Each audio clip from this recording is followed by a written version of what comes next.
Winnie l'ourson et le jour de la tempête. C'était un jour de très grand vent dans la forêt des rêves bleus. Winnie réfléchit dans son coin, à penser quand soudain la terre se met à remuer sous ses pieds. Un museau pointe alors hors du sol, celui de Grignotin. « Tu devrais te dépêcher de rentrer, Winnie, dit Grignotin. Sans rire, il va y avoir une tempête. Mais Winnie décide d'aller souhaiter un bonjour de tempête à tous ses amis. En chemin, Winnie croise Porcinet, qui est soudain soulevé par une bourrasque. Winnie le rattrape par son écharpe, mais le vent est si fort qu'il emporte Porcinet plus haut, dans les airs, et l'écharpe commence à se défaire. L'un courant, l'autre volant, ils arrivent devant la maison de Maman Gourou. « Bonne tempête !» s'écrie Winnie, emportée à son tour par le vent. Pendant ce temps-là, Bourriquet vient de terminer sa nouvelle cabane. Il n'est pas mécontent de lui. Celle-là, elle va tenir longtemps. Mais Winnie surgit au grand galop et va s'écraser sur la nouvelle cabane, qui s'effondre sous le choc. « Oh, désolé, Bourriquet, bonne tempête quand même !»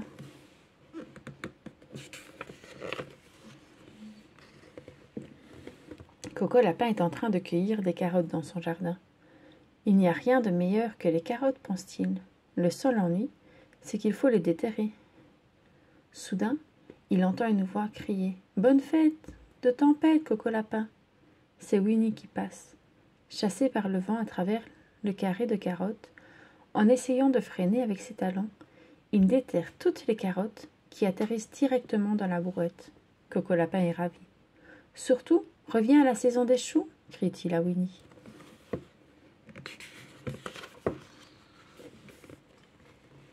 Redoublant de violence, le vent fait décoller Winnie, qui est projetée avec Porcinet contre les vitres de la maison de Maître Hibou. Ce dernier, réveillé en sursaut par le bruit, leur ouvre sa fenêtre. « Bonne tempête !» dit Winnie à Maître Hibou. Et alors que Winnie se penche vers le pot de miel posé sur la table, la maison de Maître Hibou se met à trembler à cause du vent, avant de s'écraser au sol. Heureusement, personne n'est blessé.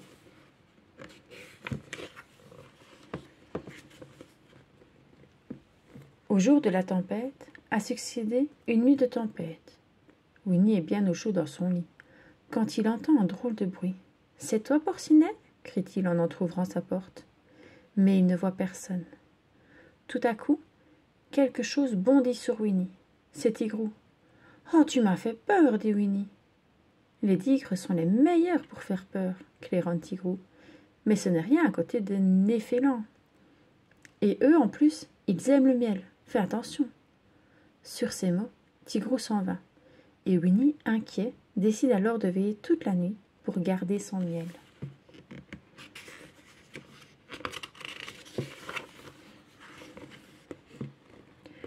Winnie s'efforce de rester éveillé, mais ses paupières sont si lourdes qu'il finit par s'endormir. En dormant, il fait un affreux cauchemar.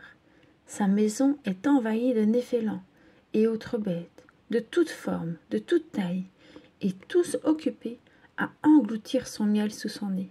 Pauvre Winnie, il voit son miel disparaître sans rien pouvoir faire. Lorsqu'il se réveille, Winnie découvre que sa maison est inondée.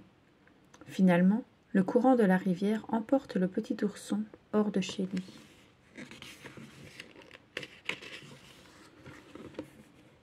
L'eau a également envahi la maison de Porcinet. Il se réveille quand son lit commence à flotter. « Qu'est-ce que je vais faire ?» se demande-t-il. Effrayé, il attrape une feuille et écrit un mot dessus. Puis, il met la feuille dans une bouteille et la jette par la fenêtre. Il espère que quelqu'un le trouvera et viendra à son secours. Quand l'eau atteint la fenêtre, Porcinet s'en va, voguant sur une chaise.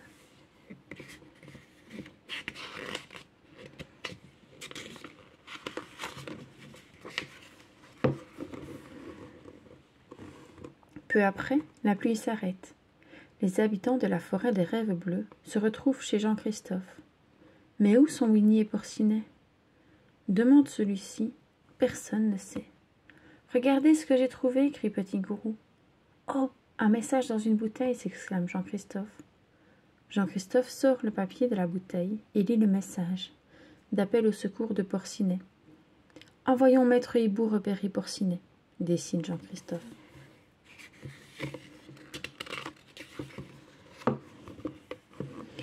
Maître Hibou aperçoit bientôt Porcinet et Winnie.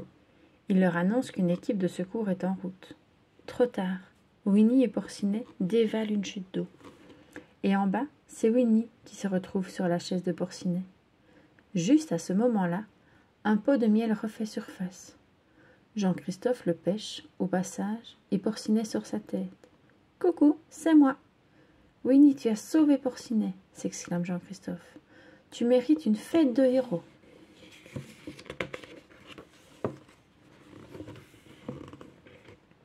Plus tard, dans l'après-midi, la fête bat son plein.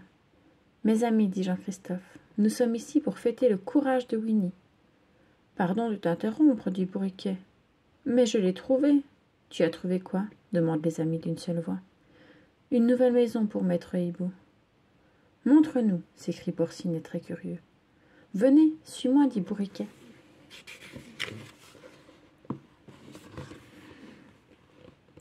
Bourriquet s'arrête devant la maison de Porcinet. « C'est la nouvelle maison de maître Hibou, dit-il fièrement. « C'est vrai, confirme maître Hibou, c'est marqué sur l'écriteau. » Personne n'a le courage de dire à Bourriquet que c'est la maison de Porcinet qu'il vient de donner à maître Hibou. « Dis-lui que c'est ta maison, dit Coco-Lapin à Porcinet. » Porcinet secoue Lapin, la tête. « Non, maintenant, c'est la maison de notre ami maître Hibou. »« Mais où vas-tu vivre ?» s'inquiète maman Gourou. « Il va vivre avec moi, dit Winnie. »« Oh, merci Winnie, ça c'est formidable. »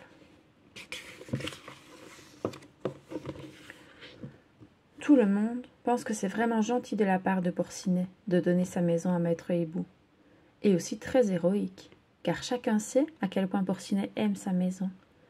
Alors la fête pour Winnie devient une fête en l'honneur des deux héros, Winnie et Porcinet, et tout le monde chante et s'amuse.